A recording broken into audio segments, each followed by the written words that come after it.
Hello friends, my name is Immanuel. I am the founder president of CLIRO India, that means Cultural, Historical, Linguistic, Indigenous Research Org India. Today I have taken a subject to discuss with you, the matter of hijacking history.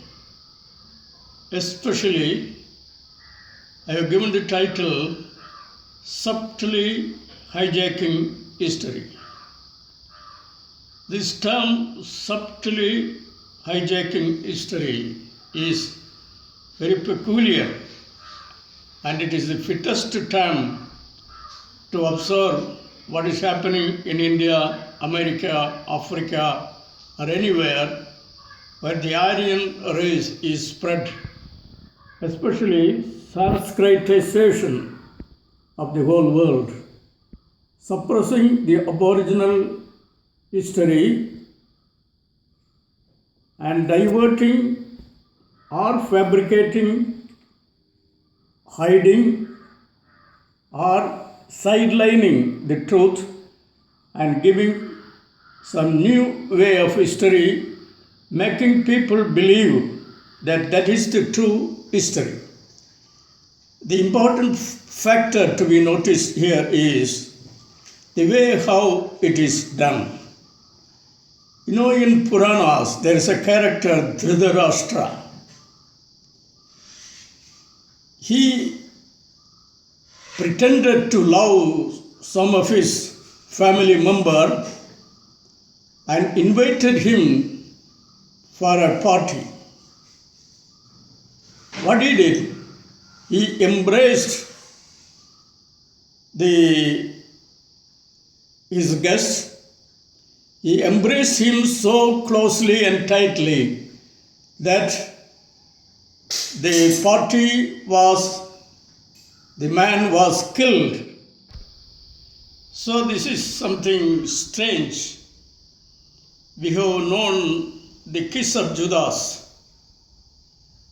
Somebody getting killed by a hot kiss, something like that. In 7th century AD, something happened in Indian history that a lot of new variety of Hinduized people entered from the Aryan group into the Jainist group. They embraced themselves as Jains, and Jain sannyasi and sannyasa.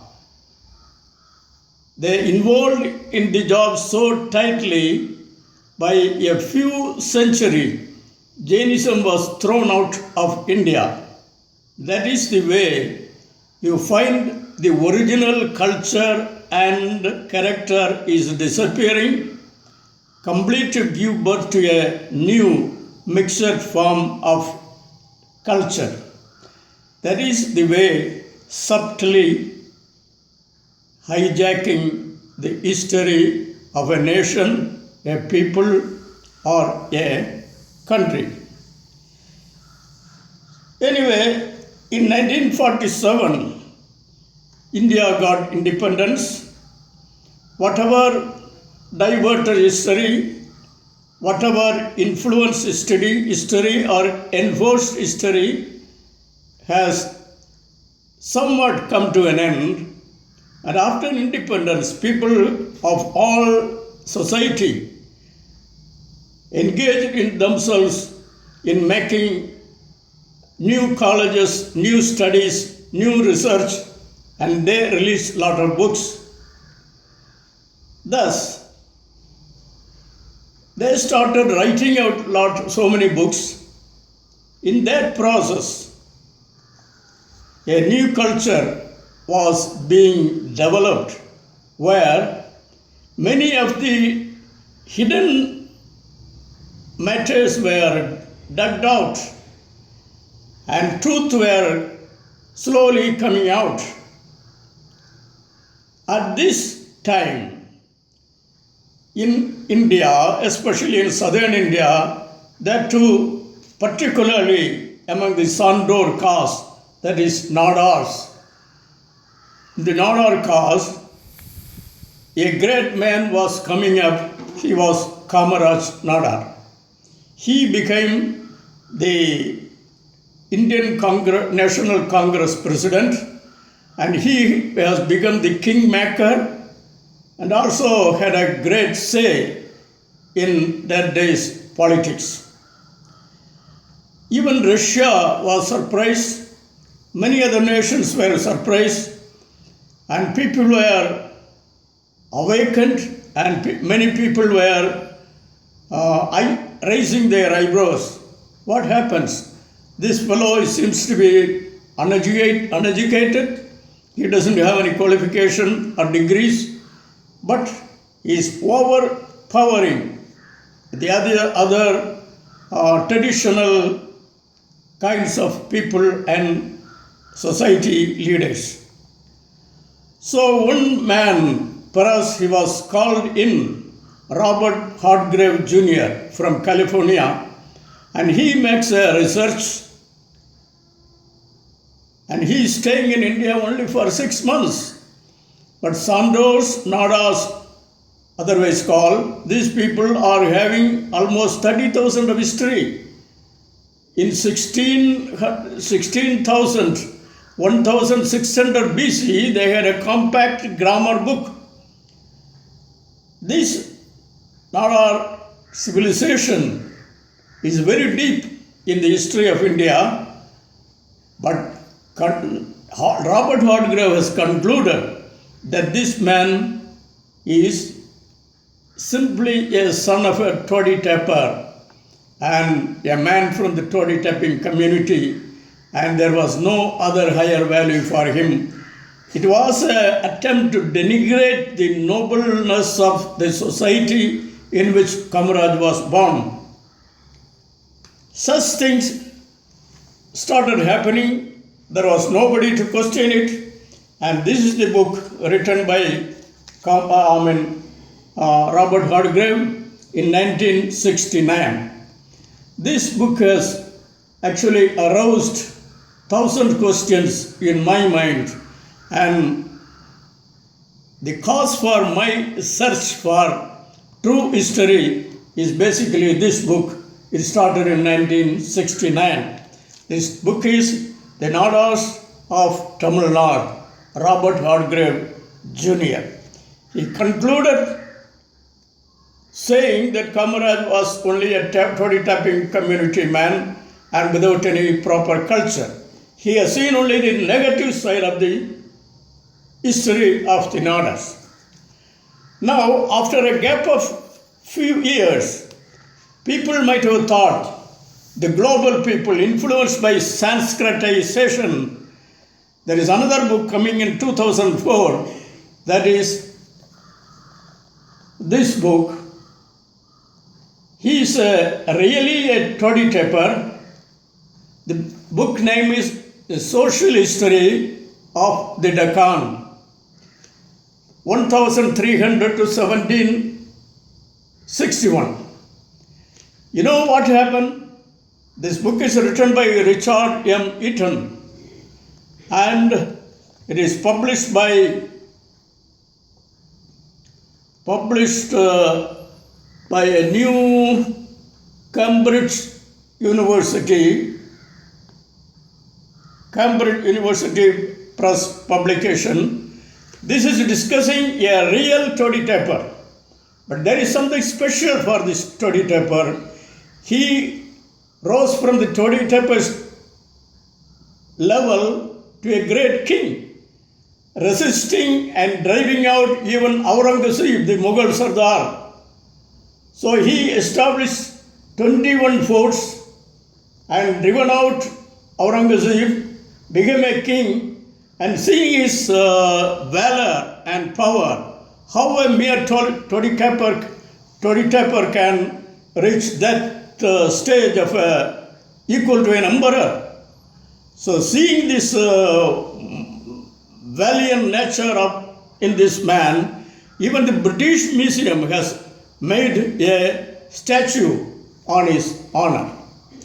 But what is discussed here in this book is all denigration. They are picking out certain points which are made common during the foreign invasions. These words they are utilizing for denigrating the status of toddy tappers, not the original character and original blood of this toddy tapping community. Same thing is happened by another release of this book, A Social History of the Deccan. Social History of Deccan. Social History of Deccan. This is by a Indian authoress, I think, Tejaswari Yarlagadda. Tejaswari Yarlagadda. Actually, this is a laborious work, what I feel. They have searched out so many centuries to pick out minor words. For example, a word like patil. This patil word is a very ancient word. It is connected with calling government officials for discussion. So just like in Tamil Nadu, Gramani. So those who are the head of the head of the Grama Panchayat. Like that. He's an administrator in older style. But these people, after the invasion of the Muslim invasion, these people are finding out a new meaning for such words, and they are picking out with hard work such very several little words of such nature, and they're connecting it with toddy tapping or such jobs, as well as so they are creating a low class society. It seems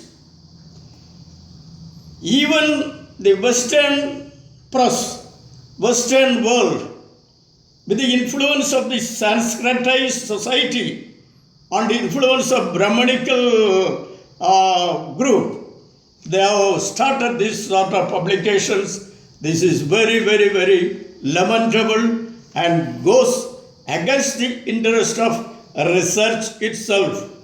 When you do research, do not be confined to a certain region, particularly when you discuss the community, especially about the Tamil people or Sandors, the Nadas, because their tradition, unless you analyze in a compact way, you will not know the truth. So these sort of researchers should be questioned, and whatever necessary, it must be done to stop forthwith. Because otherwise, nowadays many universities are coming up, many colleges are coming up in the name of research. Instead of exposing the truth, people are trying to find out why they do it. Because due to Sanskritization, they have made myth into history, and they have covered the facts and say a fabricated history to be the real history. So in order to make this theory true, they want to emphasize and encourage this sort of artificial research. This is not research, it is really destroying research and the purpose of research. It is our duty of the scholars to question these sort of researchers and put an end to it. Thank you very much.